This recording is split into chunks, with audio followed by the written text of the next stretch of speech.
Well, hello, friends. I am super excited to talk with my friend Grant Baldwin today. You guys are going to get a ton out of this conversation. Grant Baldwin is the founder of the Speaker Lab, a training company that helps public speakers learn how to find and book speaking gigs. Through his popular podcast, The Speaker Lab, and flagship coaching program, Booked and Paid to Speak, he has coached and worked with thousands of speakers. As a keynote speaker himself, Grant has delivered nearly 1,000 presentations to over 500,000 people in 47 states. He's done a lot of speaking. And he's keynoted events for audiences as large as 13,000. Grant has also been featured in national media, including Forbes, Inc., Entrepreneur, and Huffington Post. His new book, which I'm so excited to tell you about, is The Successful Speaker, 5 Steps for Booking Gigs, Getting Paid, and Building Your Platform. It releases on February 18, 2020, just a few weeks from right now while we're recording this.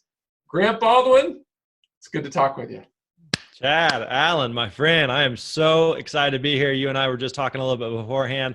I am doing a lot of interviews and preparation for the book, but this one I'm really excited about because this book is largely your fault. So we'll dig into that, I'm sure, but we'll just open that loop and tease the audience. Good. Well, I'll take that fault all day long because I think this book is going to be a huge help to so many people. So let's start off with your origin story. I love origin stories.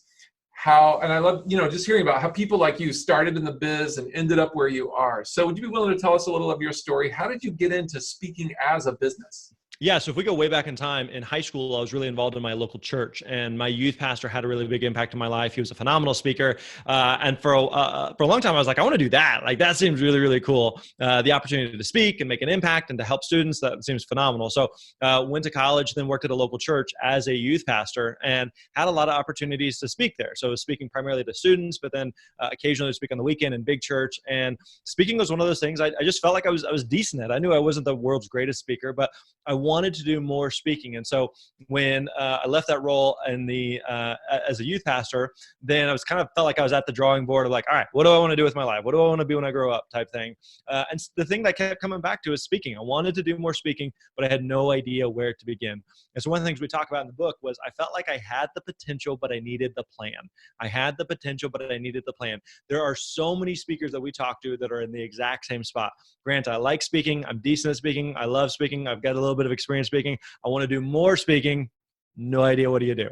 How do you find gigs? How do you book gigs? Who hires speakers? How much do you charge? What do you speak about? Like, how does this world work?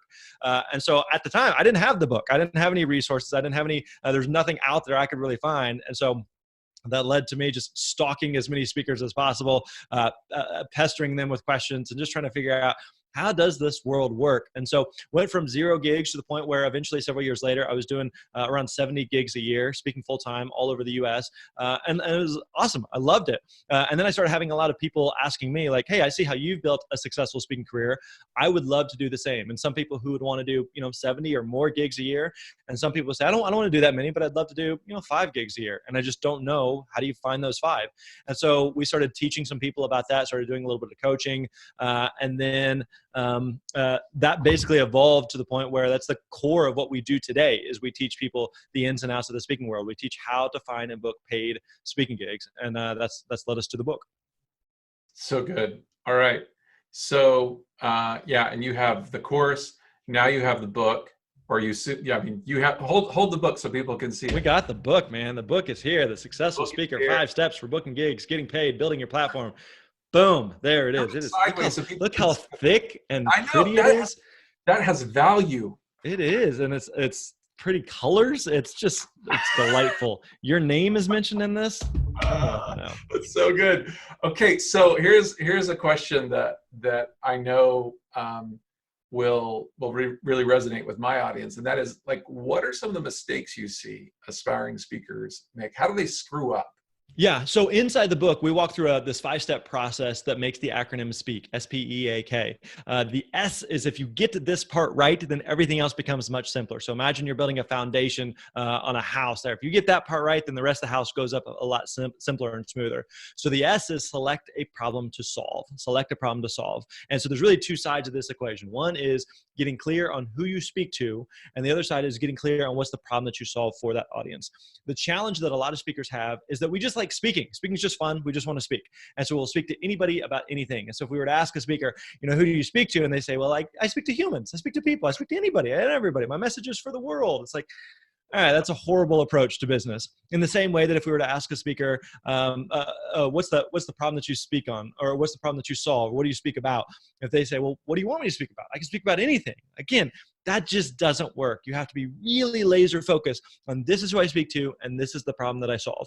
So one of the things we talk about in the book is that you want to be positioned as the steakhouse, not the buffet. The steakhouse, not the buffet. And what we mean by that is if you and I were going to go grab lunch and we were looking for a good steak, like we could go to a buffet where steak is one of 100 different things that they offer and they're all mediocre. Or we could go to a steakhouse where they do one thing, but they do that one thing really, really, really well. And so they don't do lasagna, they don't do pizza, they don't do tacos, they do steak, and that's it. And because of that, it makes it really easy for them to attract and repel the right kind of people to their restaurant. In addition, because they do one thing and they do it really well, it allows them the opportunity to charge a premium for that versus trying to be all things for all people. So the mistake is that a lot of speakers feel like, well, the more things I can speak about, the more industries I can talk to, the more people I can speak to, and more people my message is relevant for, the more opportunities I will have. But the opposite is the case. The more narrow, the more clear, the more focused you are. It's counterintuitive, but the more focused we are, the easier it is to find gigs. But speakers have a difficult time making that decision to say, okay, I'm going to speak to this audience, and because of that, I'm also not going to speak to this audience, or here's some things I don't do. So being focused, being narrow, being clear makes a huge, huge difference for speakers.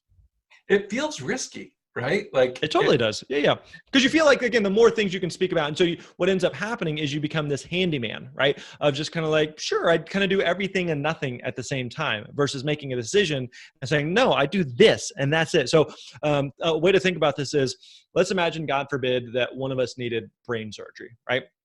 We have a choice. We could go to our local family doctor who is a doctor. They went to medical school. They probably know some more about surgery than I do. And they know more about brains than you or I do. They might be able to figure out how to do brain surgery. Or we could go to the person who's like, all I do is brain surgery. Day in and day out, I am a brain surgeon. So if you have a broken leg, I'm not your guy. If you have some respiratory issue, if you have whatever issue, like, I'm probably not, but if you have a brain surgery issue, I'm the go-to person, right? So because of that, by making that decision and by focusing, it makes it a lot easier for the right type of people to find them, for them to attract the right type of clients and customers and patients in that case. But it also makes it easier for people to say, like, no, that's not who I need, but instead I need this type of person, right? And so it's difficult to make that decision, but it actually makes it easier in business to find the right type of clients. Yeah, it's such a crucial point. And it's parallel to how I approach book concepts. What makes a great book concept, and yours is a case in point, is that it has an audience, a specific audience, and it has a problem it's solving, and it's laser focused. And I would say that the additional thing is, how do you do it uniquely? And I would say probably the same with speakers. Like, the way you do it uniquely is with your voice, your approach, your method. Like, nobody else is using SPEAK as an acronym. At least I don't know of anybody, and the content in each one of those is unique to you. So it makes it a strong book concept. And I know like a way to think about this as it relates to books is, if you're working on a book or if you're working on a speech, where would your book sit in Barnes & Noble? What's the category? What's the shelf that it would be? Because if you're like, well, it's for everybody, it's like, well, then Barnes & Noble isn't going to carry it because it's for nobody. And so you have to be really clear that, well, it's a fiction book, but it's a nonfiction book. Well, it's kind of health and it's got some science to it, but it's also got some history, and then it's also got some business. It's like, wait, what? Like, that doesn't work. You got to say, I know exactly where this book is going to exist on the shelves of a bookstore. I know exactly where it's going to be, because again, then it rules out all the other options. It makes it easier for people to find this. Yes, this is what I'm looking for, versus trying to be a book that's about everything and nothing at the same time. Right. And it's similar with speaking. you're kind of put into a cluster. People know what you're about, and so there's no confusion about that. Yep. Very much Good. so. Okay, so this book is called The Successful Speaker. When you've seen speakers grow their platforms and businesses quickly, what has set them apart? Is it just luck? So I think there's a couple different factors. I think one of the biggest factors touches on a little bit of what we've covered so far is focus, of not trying to be all things for all people, of saying, I'm going to do this one thing and I'm going to do this one thing really, really well and focus on that.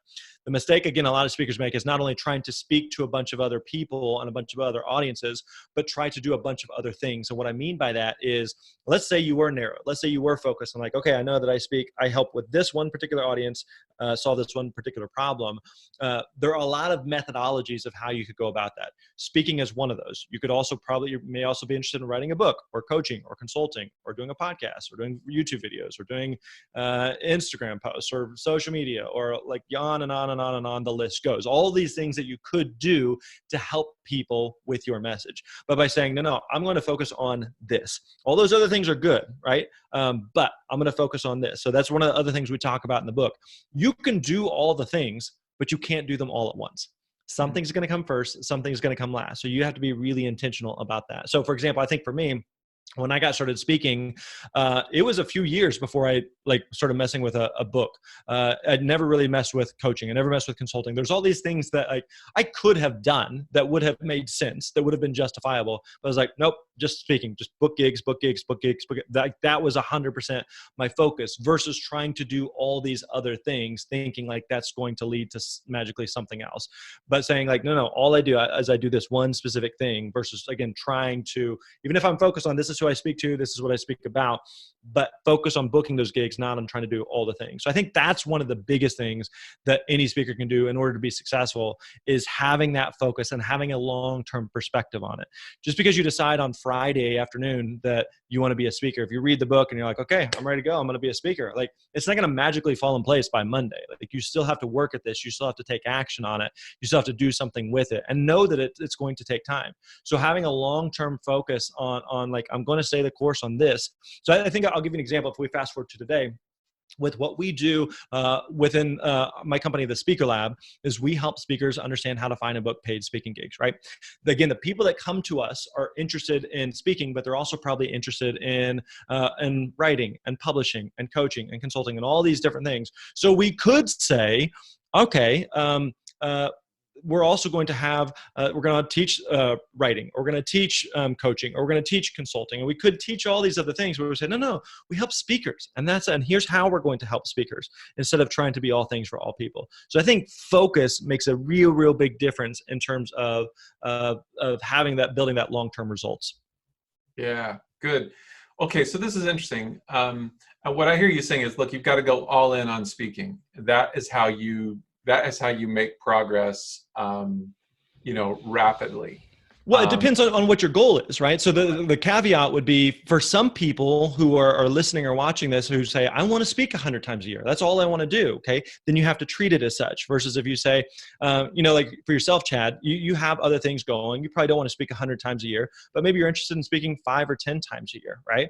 Sure. Then your actions have to reflect that, right? Wow. Versus just saying like, well, I'd love to speak 100 times a year, but I'm going to just put up a website and hope people magically find me.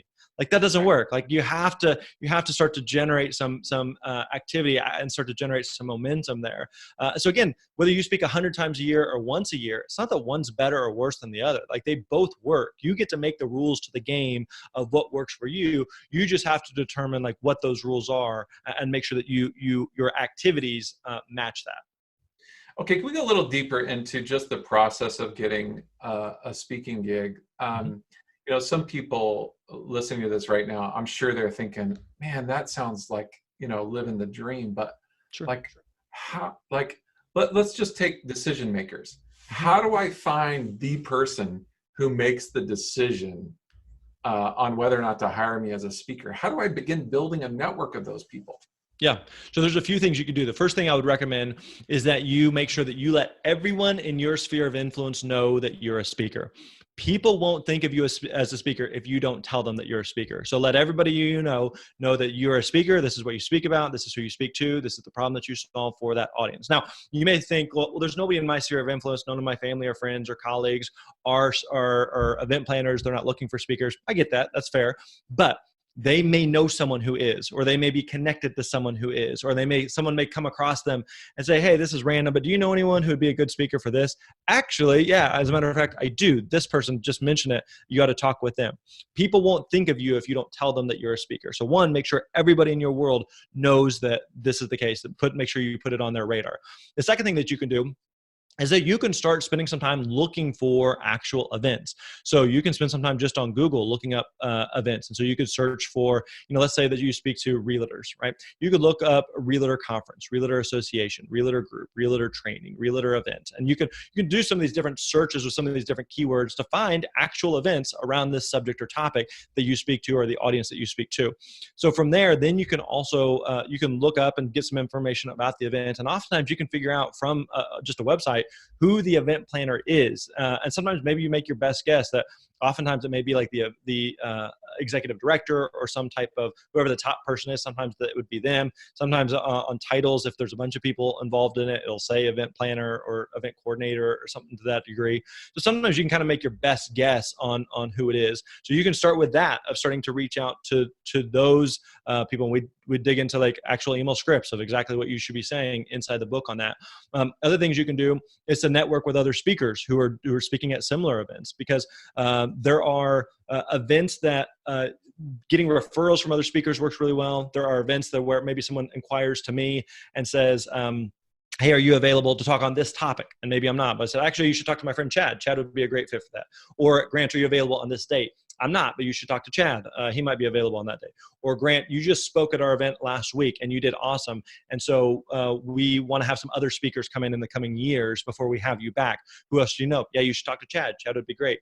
So as an example, when I look back on my very first year, my first full-time year of speaking, I was trying to figure out where did these gigs come from? I'm trying to reverse engineer and figure out how do I do more of this? And my largest source of gigs came from other speakers, just being like a good plan B option.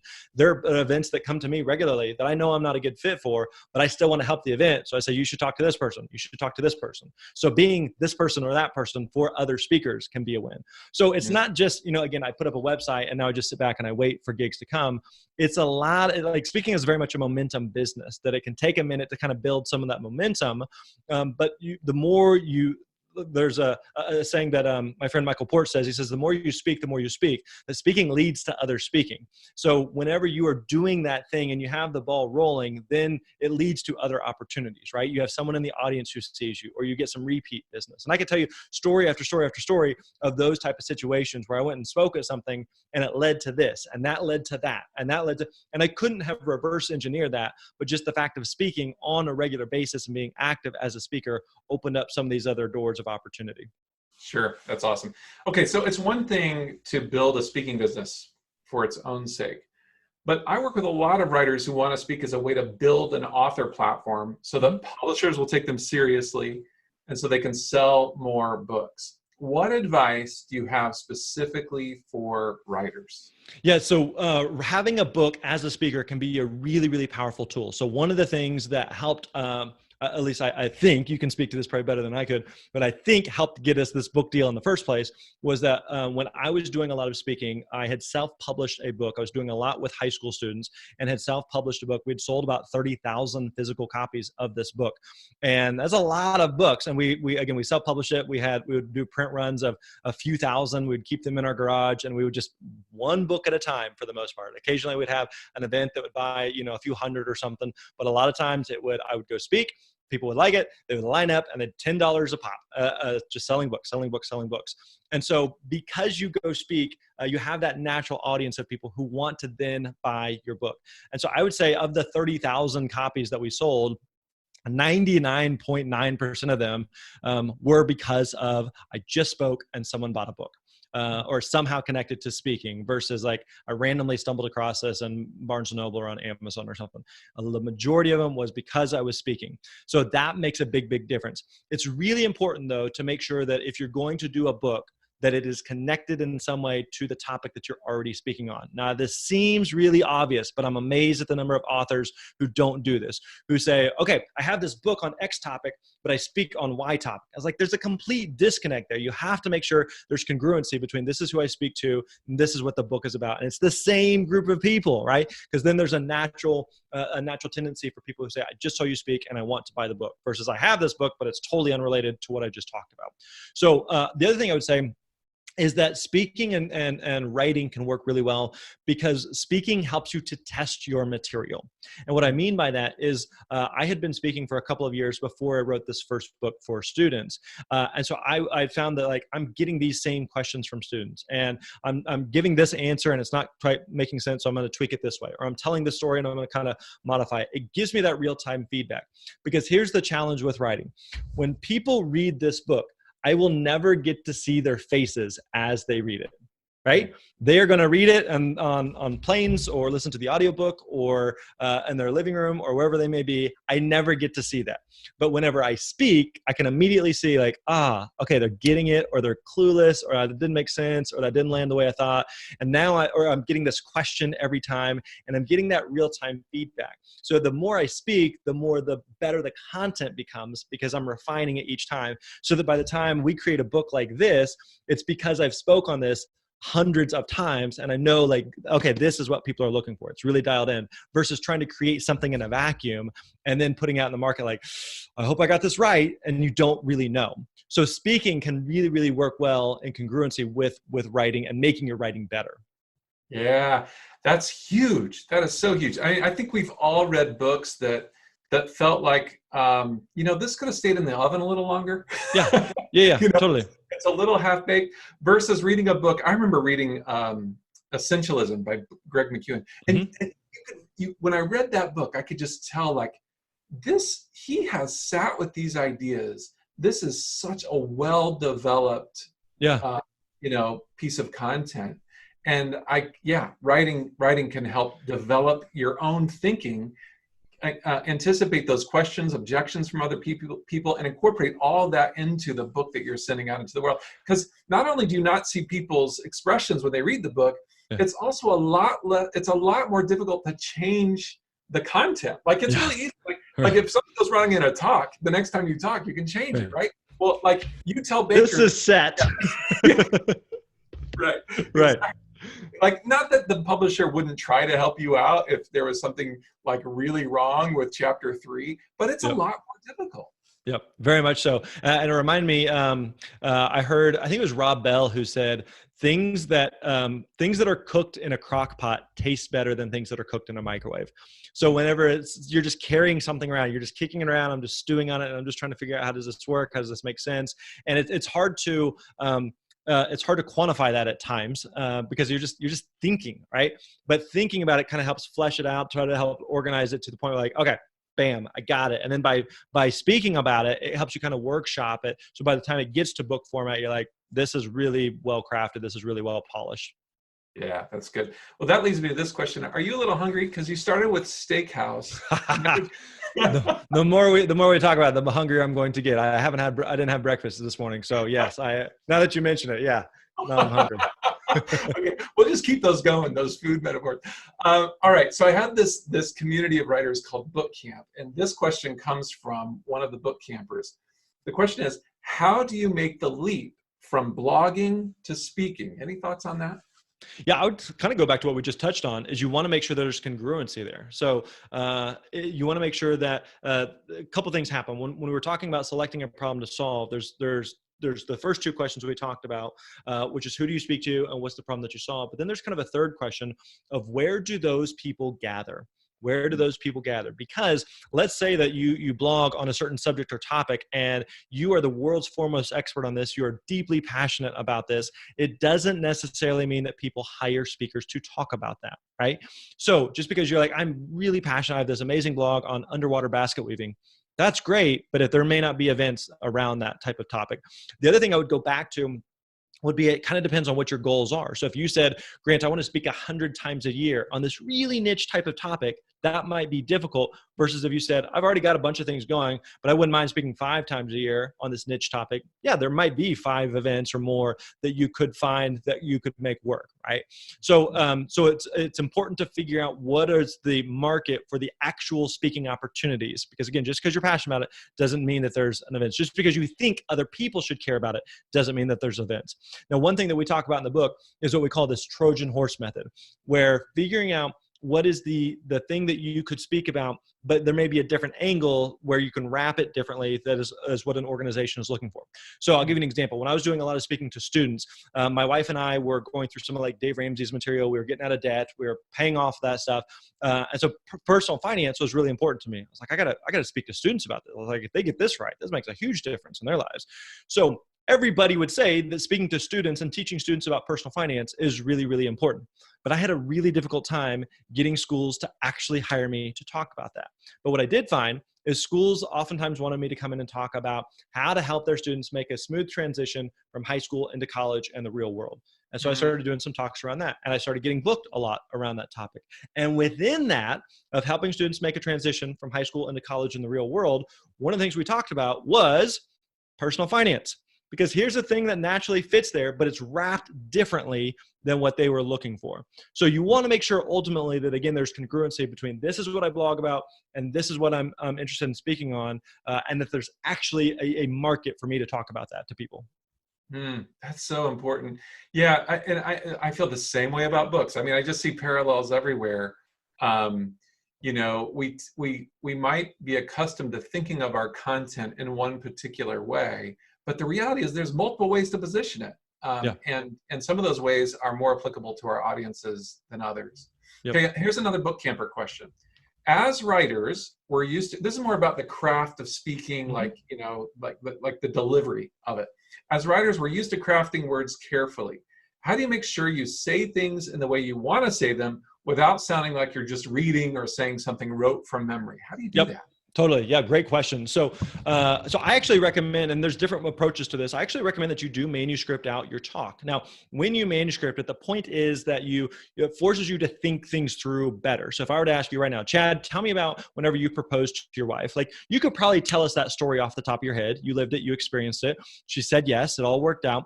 But if we said, take 30 minutes and write out that story, you could probably come up with a better version of that story. It's the same story, but now like there's more details in it. You thought about like the emotions and who you called and what the weather was like and everybody's reaction and yada, yada, yada. And it just makes the story better. And so think about it the same way, that if you write it all out there, you're not writing it from a script standpoint that I need to memorize this verbatim. There's going to be parts of it where, you know, like the key points or key phrases or key transitions that you may want to get, like, this is like a real tight tweetable thing. I need to make sure I say it this way. But there's other things like, if Chad wrote out the story and then told us the story, he may leave out some words here or there, but he's not memorizing a script that he's going to regurgitate to us. He knows the essence of the story. He knows the way he wrote it out, and he's going to deliver that to us. Because it's important to remember, as a speaker, you are a human talking to a collection of other humans, right? So you don't have to be this robot. Like we've seen those stage and they're like, and I'm going to go over here. And now I'm going to raise my hand and say this. And it's like, they're so deep in their own head. So I'd also remind everyone that, you know, if you and I are at something and like someone's singing the national anthem and someone forgets and they forget the words, like we all know because we know what the words are supposed to be. But when you're giving a speech, if you forget a story or if you tell points out of order or if you forget what you're going to say, nobody knows the difference. Nobody in the audience has a script that they're following along. Whoa, wait a minute. Let's go back. You missed a word there. Like nobody knows, right? So don't feel like I have to say this verbatim because the audience isn't needing that and isn't anticipating that. So you should talk to them like a collection of human beings. Then that's because that's what you are. So you want to know your content, be comfortable and confident in your content, but don't feel like you have to memorize a script word for word. Yeah, that's good. I've done a little bit of speaking, and what I love, Grant, and you probably know this feeling much better than I do.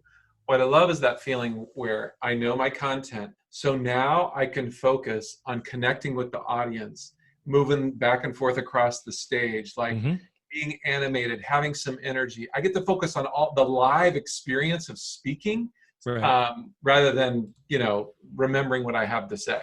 Yep. That's such a great feeling when you have the content under your belt. Very much so. You want to be present with the audience, be engaged with the audience versus like I'm always thinking. And yeah, like some of it is I'm thinking through what comes next, but the more comfortable, more confident you are with it, the more prepared you are, then the more, again, in the moment you can be and be fully and present versus just regurgitating something. That's good. That's good. You are now a speaker who's also written a book. I recognize this is your second book, but it's the first book we worked on together. Yep. So what would you say, this is just my own, like I'm just curious about this. What would you say are the biggest differences between communicating via a talk versus a book? Yeah. So when you're on stage speaking, I think you're naturally going to come across a bit more human, so to speak. And because the way that most people speak is going to be different than the way that you write.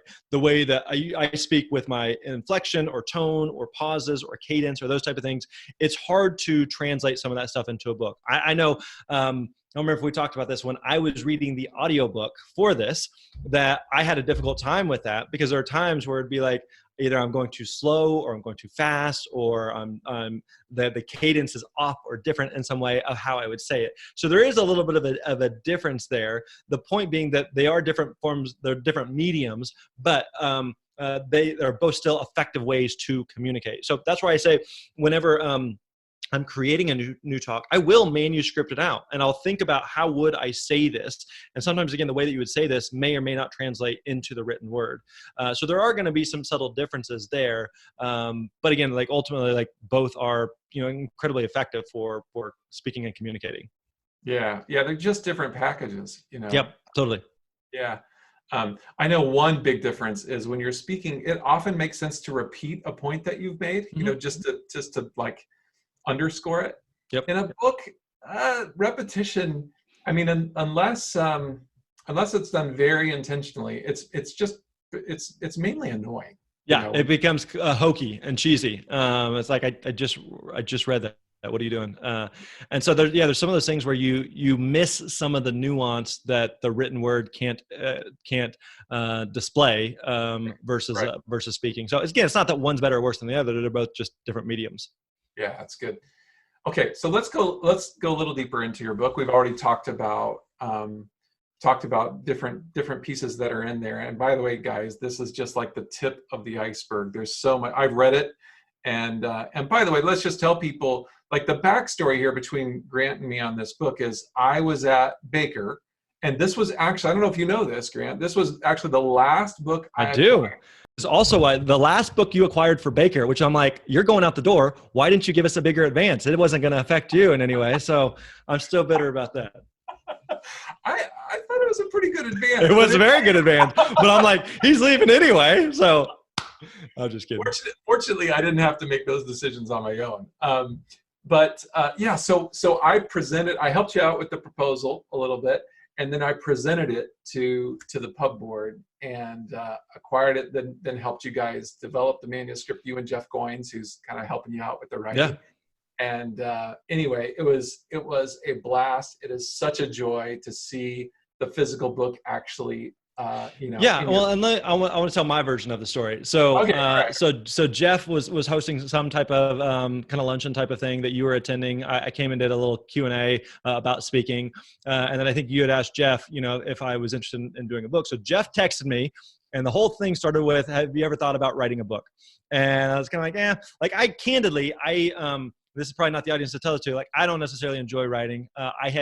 When I self-published the book several years ago for students, I'd written every single word of that. I handled the entire process, the printing, the editing, all of that word. So it was just like, as you well know better than I do, it is a lot. So I was like, okay, I don't know that I want to go back down that journey again. One, two, from like a bucket list standpoint, I checked the box. I wrote a book. I feel good. I sleep well at night.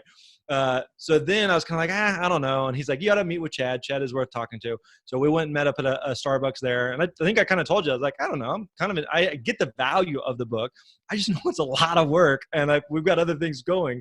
And so that's when Jeff kind of said, hey, what if we work together on this? And so Jeff said, you already have all this IP and content and case studies and examples and all this stuff. What if I just act as a kind of a non-ghostwriter ghostwriter? And I'll work with Baker, I'll work with Chad, I'll work with the publisher on this, and then I'll also work on creating the content. And so I always kind of viewed it as, if the publisher, if Baker said, we want to give Grant a bunch of money for Jeff Goins to write your book, I was like, yeah, that sounds great. Let's do that. And so I told Jeff early on, I've told you this, I said, we weren't interested in shopping this around to a bunch of publishers and doing that kind of dog and pony show. I said, I want to work on this project if Chad can be involved and if Jeff can be involved. And that was it. That was really my conditions. And again, I made that clear to you guys from the beginning. I think I talked about it even in the acknowledgments of the book, like, here's the way it's going to be if I'm interested. And we came to Jeff put together the proposal, came to you guys. We even said, like, hey, here's from an advanced standpoint, here's the number that we're going for. This is what would make either Jeff and I excited about the project. And somehow you pulled your strings and made the magic happen on your end. And then you were involved from the editing standpoint, because like you mentioned, you acquired the book and then you were done wrapping up with Baker. And so we made sure to say, hey, we still want you involved in the editing process. You were an amazing editor with it and very gracious with that. And so it was, when people ask now, people have asked a lot of like, hey, everything that Jeff just did, can he do that for me too? And I think I was kind of the guinea pig for Jeff, and it's worked out well. And I have told numerous people publicly and privately since then that I wanted to work with you and I wanted to work with Jeff in the beginning, and fast forward to the end of the project, do I still feel the same? 100%, absolutely. I would totally do it again if you were involved and if Jeff was involved. And it was a great experience. So I genuinely, sincerely say that the book is the book that it is because of your work, because of you mentioning to Jeff, hey, do you think Grant is ever interested in writing a book? So all of this is your fault, my friend. And so I genuinely, I want people to know, I genuinely appreciate all of your influence and your impact in making this book possible. Well, thank you. It is fun to hear. I kind of get nostalgic to hear how it all started, because literally it was a text to Jeff. Would Grant ever be interested? And my reaction was no. Yeah, no, I'm not interested. No, thank you. But it worked out. It worked out great. And again, like the way, because again, like we were talking about, I have a lot of the IP and the content and like the knowledge on it, but sitting down at a blank screen and saying, I know this stuff, but translating it into book format is not my specialty, and it's not something that was really exciting, but it's something that you know incredibly well, that Jeff knows incredibly well. And so to work with you guys as a team on this was exactly what I would have hoped and imagined for. Awesome. Well, let's talk about how this book is different from other speaking books. There are other speaking books out there. You mentioned your friend Michael Port. He's got a great book on speaking. But your book fills a particular niche. And this kind of gets back to knowing the problem that you want to solve, right? Will you talk about how, the contribution that you think your book is making to this genre, to this body of literature about speaking? Yeah, there are definitely a lot of books out there in the world of speaking, and several of them I've read, and several of them I'm friends with their authors, and a lot of them are great books. And so I highly recommend that you pick up all of them, right? And so one of the things that we had found is there's a lot of books that talk about the art of speaking. And so how do you put together, create, and deliver a great talk, or how do you do slides well? And that's stuff that we do talk about in the book. But one of the things I kind of left feeling like was like, yeah, but how do you find gigs, and how do you book gigs, and how does that side of it work? If you're an amazing speaker and you don't know how to find gigs, like you're never going to be able to share your message with the world. And so you have to be able to have both sides of the equation there. So I think about it like, if you were a baker, if you made the most amazing pies in the world, but nobody knew if you didn't know how to run a bakery and you didn't, and people didn't know your pies existed, like it's kind of, they exist in a vacuum. You made these pies to share with the world. So you have to understand that side of it, of how do you actually share these things with the world? And so that's what we wanted to try to speak to in The Successful Speaker, is showing people, okay, you have a great talk, but now what? What do you do with that? And so part of it was creating what I wish I had when I got started, of feeling like, again, I had the potential, but I needed the plan. Someone give me the plan. And so we want this to be the plan that you need to follow, to refer to. And so we tried to create it where it is a bit of a handbook, a guide, something that you can come back to, that you can read it cover to cover, and that works. But you can also know, like, okay, I have a talk in a couple weeks, and so I'm going to flip to that section on creating that talk. Or I just booked my first gig and they asked me for a contract and I don't know what to send them, and so I'm going to flip to that section on a contract. Or I'm talking to someone and they just asked me how much I charge to speak, and I was like, I don't know how to answer that, so I'm going to flip to that chapter on what to charge a speaker, how to negotiate, and just again the ins and outs of that world. I'm thinking about putting together a website or a video. What needs to be on those things in order to present myself as a speaker? It's something that you can continue to refer back to. Again, whether you want to do a couple of gigs a year or 100 gigs a year, if you're interested at all in finding and booking gigs, then the Successful Speaker is the guide and the resource that you need. Yeah, I don't know of any other book out there that comes close. Not even, I mean, hundreds of miles from what your book does in that space. I mean, I think it is the book for finding gigs and really for building a business speaking. So that is awesome. So one more question. Where can people find out more? Yeah, so everything that we do is over at thespeakerlab.com. Thespeakerlab.com/book is where all the info about the book is. Thespeakerlab.com/book is where people can find all of it. Awesome. All right, so here's another question for you. What's something surprising or unexpected people will discover in the book? Well, I think one of the big things is we, and you helped a lot with this, is how we didn't hold anything back. So because we have some other training resources on this, I was like, well, what if we get a little bit of this and then they can get some more there? And you guys are all like, nope, not doing that. Everything's going in the book. And so you can take this, you can follow it step by step, and you will see results in your speaking business. Now, the reality is it still requires work. It still requires effort, but there is no, it's not like, hey, I told you there's 5 steps to finding and booking gigs that we teach. We're not going to give you 3 of them. We're not going to give you 2 of them. We give you all 5 of them, and we don't hold anything back there. So everything that you need to be successful as a speaker is in the book. That's awesome. And it's so true. Like, people are going to go, oh my gosh, he gave that away? Like the email scripts. It's amazing. Right. So where can people find out more about the book? Yeah, everything that we do is over at thespeakerlab.com, thespeakerlab.com. The book is there over at thespeakerlab.com/book. We also have a podcast there that you've been a guest on, the Speaker Lab podcast. So yeah, everything that we do is over at thespeakerlab.com. Thespeakerlab.com. We'll be sure to link it up. Dude, I'm so excited for you. This has been a joy to get to interview you, to help spread the word about the Successful Speaker. Thanks so much for being here. Thanks, Chad. I really appreciate you. Appreciate your influence and impact on the book. And definitely would encourage people to go check it out. Chad's name's in there, so it's worth reading. Take care. Thanks, man.